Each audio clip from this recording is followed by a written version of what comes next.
धर्मशास्त्रों में ये लिखा गया है, वर्णन है कि भाई मनुष्य शरीर जब तुमको मिल गया तो तुमको महात्माओं की खोज करनी चाहिए। देखो सभी धर्मशास्त्रों में सभी जगह यही उल्लेख तुमको मिलेगा। धर्म आप देखो गुरु ग्रंथ साहब में तो कूट कूट करके लिखा गया है। सिख भाई है हमारे जो पगड़ी बांधते हैं, उनके धर्मशास्त्रों में तो कूट कूट करके लिखा गया है कि शब्द गुरु की खोज करो। शब्द गुरु न होवे सो गुरु झूठी गुरुआई लेवे। तो गुरु कैसा होना चाहिए? शब्द भेदी गुरु होना चाहिए, जो तुमको नाम डोर पकड़ा दे, जो तुम्हारी छूट चुकी है। तो धर्म प्रेमियों, जब हम आपको ये मनुष्य शरीर मिल गया और मनुष्य शरीर में आकर के हमने आपने महात्मा की खोज कितनी की, लेकिन कुल मिलाकर के हमको आपको स्वामी जी महाराज महात्मा मिल गए। कई कारण हो सकते हैं। गुरु महाराज ने कहा कि इस मनुष्य शरीर में तुमको यदि महात्मा मिल जाए तो ये समझो कि तुम्हारे अनंत जन्मों के पुण्य का उदय हुआ। गुरु महाराज ने कहा संचित खाते में तुम्हारे कई जन्मों के पुण्य एकत्रित थे। स्वामी जी महाराज ने कहा कि जो तुम क्रियामान कर्म कर रहे हो इस शरीर से, उसमें से कई अच्छे कर्म तुम्हारे जो है संचित कर्मों में डाल दिए जा रहे हैं, और वो पुण्य फल तुमको भुगताए नहीं जाते तुरंत, वो कई वर्षों तक वहाँ रहने दिए जाते हैं। तो स्वामी जी महाराज ने कहा जब उसका उदय होता है, जब ज़्यादा पुण्य के आपके संचित खाते में कर्म जमा हो जाते हैं, उस समय पर मनुष्य शरीर मिलता है। जब पुण्य का उदय होगा तो मनुष्य शरीर मिलेगा। फिर गुरु महाराज ने कहा उससे भी अधिक पुण्य का जब उदय होगा तो क्या मिल जाएगा? महात्मा मिल जाएंगे। तो स्वामी जी महाराज ने कहा एक कारण ये है। दूसरा कारण स्वामी जी महाराज ने ये कहा कि यदि किसी पहुँचे हुए महात्मा यदि किसी गाय का दूध पी ले तो उस गाय को जो है, यदि किसी गाय का दूध कोई महात्मा पी ले पहुँचे हुए, तो उस गाय को जो है तुरंत अगला जन्म जो है मनुष्य का मिलेगा। स्वामी जी महाराज ने कहा किसी घोड़े की सवारी कर ले तो उस घोड़े को अगला जन्म सीधा मनुष्य शरीर मिलेगा।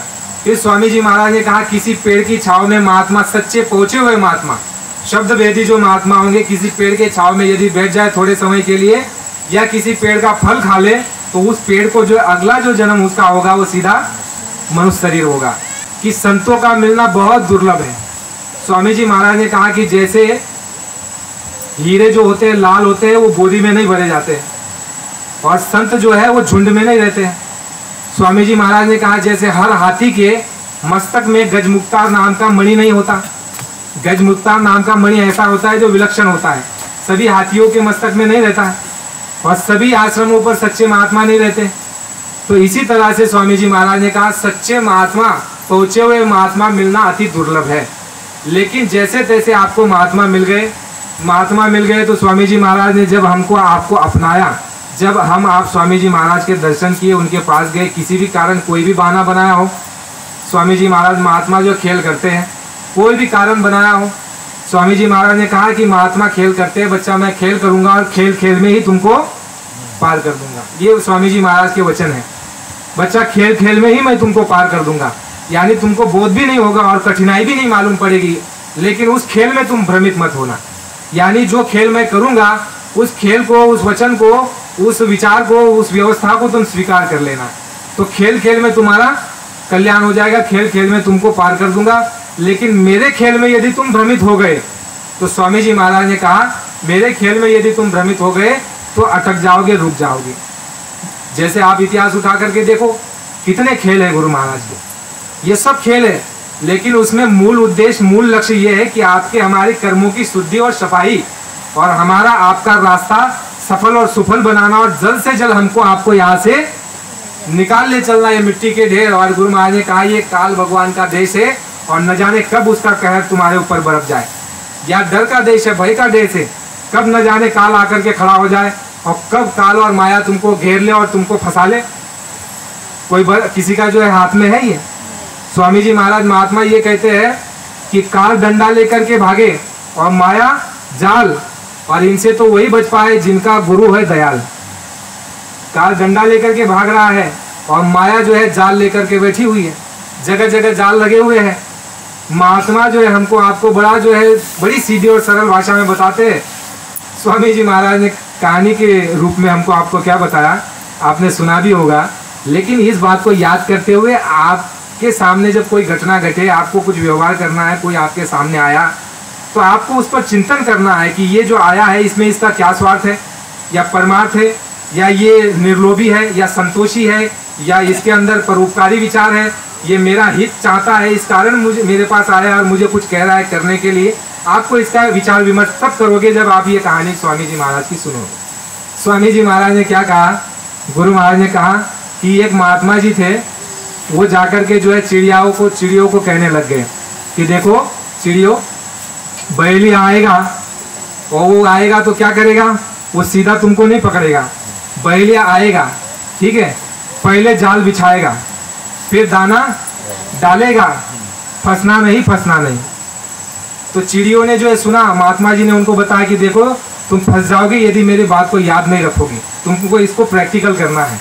लेकिन चिड़ियों ने क्या कहा, रटन कर लिया उसको। महात्मा जी इधर बोलते और चिड़ियों को कहा कि देखो तुम अच्छे से याद कर लो और जब समय आएगा तब इससे काम लेना। तो चिड़िया को महात्मा जी कहते कि बोलो कि बहेलिया आएगा, जाल बिछाएगा, दाना डालेगा, फंसना नहीं। तो चिड़िया सारी एक ही स्वर में बोलने लग गए कि बहेलिया आएगा, जाल बिछाएगा, दाना डालेगा, फंसना नहीं। सब ने रटन कर लिया, बहुत अच्छे से रटन सबने कर लिया। और एक दिन ऐसा हुआ, महात्मा जी तो अपने रास्ते चले गए, एक दिन जो है बहेलिया आया। तो वो आया और पहले आकर के उसने जाल बिछाया, फिर दाना ऐसे फेंक दिया। अब जो चिड़िया आई और रटन कर रही है, मंत्र बोल रही है, उसने क्या समझा कि ये जो मंत्र बोल लेंगे तो हमारी जो है फंसावट होगी नहीं, हम जो है बहेलिया से बच जाएंगे। जैसे हम आप भी कभी कभी सोचते हैं कि नामदान ले लिया तो हमारा हो जाएगा कल्याण। लेकिन स्वामी जी महाराज ने क्या कहा कि बच्चा, भजन करोगे तो तुम्हारी जिम्मेदारी मेरी, और भजन नहीं करोगे तो मेरी जिम्मेदारी नहीं। कितना स्पष्ट बोला। और इधर हम कहते हैं कि नहीं, हमने तो नामदान ले लिया। कई सत्संगी हमसे लड़ते हैं, कहते हैं अरे गुरु महाराज तो समर्थ है, वो सब कुछ कर सकते हैं। अरे भाई वो कर सकते हैं, लेकिन तुमको भी तो कदम बढ़ाना है। गुरु महाराज ने कहा कि तुम 1 कदम चलो, मैं 10 कदम चलूंगा। शुरुआत आपको अपनी तरफ से करनी है। तो स्वामी जी महाराज ने कहा, महात्मा जी ने जो बताया वही चिड़ियों ने रट लिया, और रटते रटते आई और बहेलिया ने जाल बिछा दिया था, दाना डाल दिया था। चिड़ियों ने केवल दाना देखा। जैसे आप और हम भी संसारी व्यवहार हो या चाहे परमार्थी व्यवहार हो, परमार्थ में भी धर्म प्रेमी आंखों को कभी बंद मत करना, बुद्धि को कभी ताला मत लगाना। परमार्थ भी आज ऐसा रास्ता लोगों ने बना करके रखा है कि इसमें ऐसे लोग घुस चुके हैं जो स्वार्थ तो वशीभूत होकर के संगतों में आकर के अपना स्वार्थ साध रहे और सत्संगियों का, बोले वालियों का नुकसान कर रहे हैं। चाहे वो आत्मिक नुकसान हो चाहे आर्थिक नुकसान हो रहा है, इसलिए आप अच्छे से याद रखना। तो स्वामी जी महाराज ने कहा, चिड़िया आई, रटने लग गई कि बहेलिया आएगा, जाल बिछाएगा, दाना डालेगा, फंसना नहीं। और दाना खा रही है, बोल भी रही है, और उसमें फंस गई जाल में, फिर भी जोर जोर से चिल्ला रही है। उसको क्या लग रहा है कि ये मंत्र है, फंस गई तो मंत्र है तो छूट जाओगी, लेकिन कैसे छूटेगी। स्वामी जी महाराज ने कहा, यही दुर्गति, यही दुर्दशा जो है ये मनुष्यों की, जीवों की हो रही है। काल और माया ने जगह जगह जाल बिछा करके रखे हुए हैं। दूसरा उदाहरण महात्माओं ने इधर दिया है, बहुत अच्छा उदाहरण दिया है। देखो मछली जो होता है ना, मछली को पकड़ने के लिए जो जाते हैं तो सबसे पहले जो लंबी रस्सी होती है, एक लकड़ी होती है, और उस रस्सी में जो है नीचे जो है कांटा होता है, ऐसे कांटा होता है, और उसमें जो है कीड़ा डाल देता है। आपने किया है क्या? किसी ने किया हो तो फिशिंग करते हैं, वो जीव डाल दिया उसमें, अलग से बैठ गया और नीचे पानी में डालेगा। आप दूर से बेचारी मछली देख रही है, क्या देख रही है कि भाई ये तो मेरा खुराक है, खाना है मेरा, ये लोभ है। तो मछली को लगता है कि भाई मेरा खाना है जीव, वो कुछ नहीं देखती, वो विवेक शून्य हो जाती है। देखो ऐसा होता है जब ज्ञानी, बड़े बड़े सत्संगी जो पुराने हैं, अच्छे से गुरु महाराज के साथ रहे, सभी चीज़ों को जानते हैं, उनके सामने भी जब ऐसी कोई चीज़ आ जाती है लोभ वाली, लाभ वाली, या फिर किसी प्रकार की, जैसे कहते हैं ना काम, क्रोध, लोभ, मोह, अहंकार, ये पांचों तत्व जब उनके सामने ऐसी परिस्थिति निर्माण हो जाती है तो उस समय पर उनका ज्ञान शून्य हो जाता है। देखो ये चीज़ें जब काम वासना जागृत होती है तब आदमी ये भूल जाता है कि मैं क्या गलत करने जा रहा हूँ, उसका ज्ञान शून्य हो जाता है। इसी तरह जो है मछली ने समझा कि भाई ये मेरा जीव है, और उसने कुछ सोचा समझा नहीं, और जाकर के जब दौड़ी उस जीव को खाने के लिए, जीव तो खाने को नहीं मिला, और कांटा कहाँ धंस गया, ऐसे गले में। विचार करो, ऐसे गले में आपके हमारे कांटा लग जाए, वो लोहे का तो क्या हालत होगी। महात्माओं ने क्या कहा, महात्माओं ने बहुत अच्छे से समझाया है, जग के बीच फंसे तुम ऐसे, जैसे लोहा नलनी डाली, मरकट के तुम बने अनाड़ी, मुट्ठी दीना घड़े पसारी, देखो अजब काल अन्यायी, बहुदिन तुमको फांस लियारी, संत सदगुरु बहु समझावे, उनकी बातें एक न मानी। महात्मा कहते हैं कि ऐसे तुमको फंसाया जा रहा है। मछली को जैसे फंसाया गया, कांटा लगा करके जीव को डाल करके, मछली जब जीव खाने आई तो जीव नहीं मिला, कांटा लग गया, और जैसे ही वो फिशर ने बाहर निकाला उठा करके उसको, जब पानी से अलग हुई वो दर्द अलग है, गले में कांटा लगा वो दर्द अलग है, और मछली पकड़ के ले गया तो उसको क्या वहाँ पर वो पानी में रखेगा, उसका स्वागत करेगा? उसको ले जा करके सीधा डाल दिया कहाँ पर, बॉईल कर रहे तेल में, कढ़ाई में डाल दिया, वो दर्द अलग, और जो है उसको काट दिया, उसको खा करके उसको समाप्त कर दिया। कितनी पीड़ा। महात्मा यही कह रहे हैं, यही तुम्हारा होने वाला है यदि तुम महात्माओं की बात नहीं मानोगे तो। जिसके लिए कहा भी गया है, रुद्र रूप धरि धारण शंकर अपना काम दिखावेगा, और जो नहीं मानेगा कहन संत की उनको मजा चखाएगा। जो संत की बात को नहीं मानेगा उसको शिव भगवान भी मजा चखाएंगे, और वो काल भगवान भी मजा चखाएंगे। उनकी व्यवस्था तैयार है। उसके दुकान का सामान क्या है? काम वासना ले लो, द्वेष ले लो, ईर्ष्या ले लो, छल ले लो, कपट ले लो, राग ले लो, द्वेष ले लो, लोभ ले लो, छल ले लो, मांस खा लो, शराब पी लो, तुमको आजादी है। ये सारे उसके जो है दुकान के सामान है। ये तुमको हमको देने के लिए बैठा है फोकट में।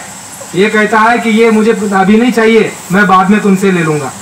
जिसके लिए स्वामी जी महाराज ने क्या कहा कि बच्चा, कलयुग में कलयुग जाएगा और कलयुग में सतयुग आएगा, और कलयुग में जो जो कर्म तुमने किए हैं, जो जो कलयुग में रह करके उससे तुमने उधार लिया है, कलयुग जाने लगेगा तो तुमसे कहेगा कि मेरे जो है लोग, मेरे युग में तुमने जो जो कर्जा मुझसे लिया है, मैं जा रहा हूँ, मुझे सूत समेत लौटा। आप और हम लौटा सकते हैं?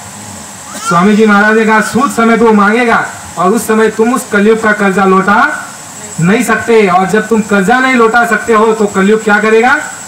बाबा जी ने कहा तमाचा लगाएगा, तमाचा।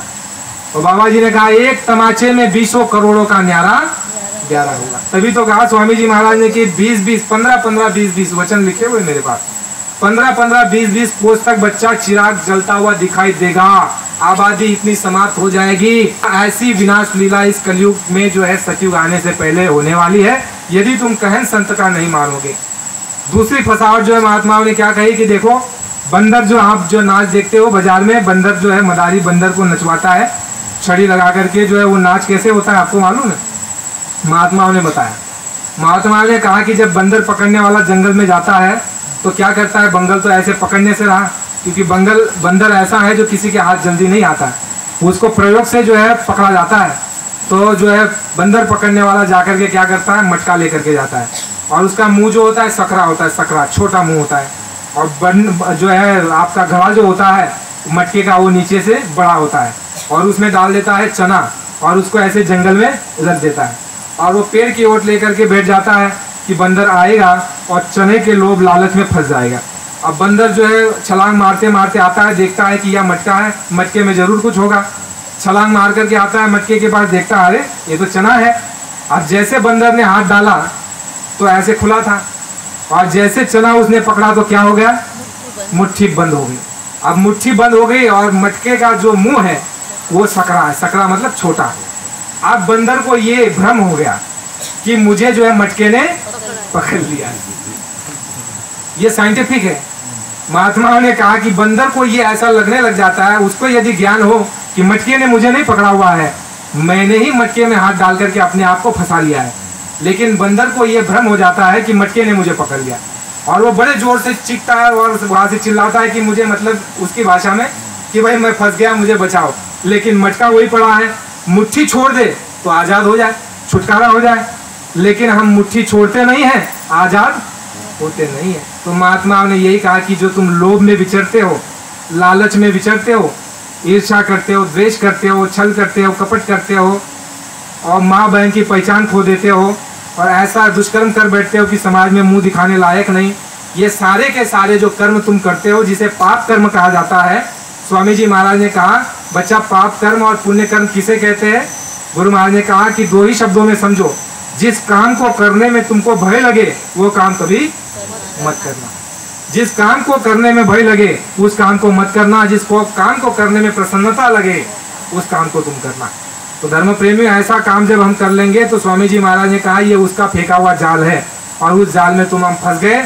और स्वामी जी महाराज ने कहा उस बंदर को वो उठा करके मदारी ले जाता है और उसको इतनी मार लगाता है, उसको रोटी नहीं, उसको दाना नहीं, कुछ नहीं, भूखा रखता है उसको मार मार करके जो है नाचना सिखाता है।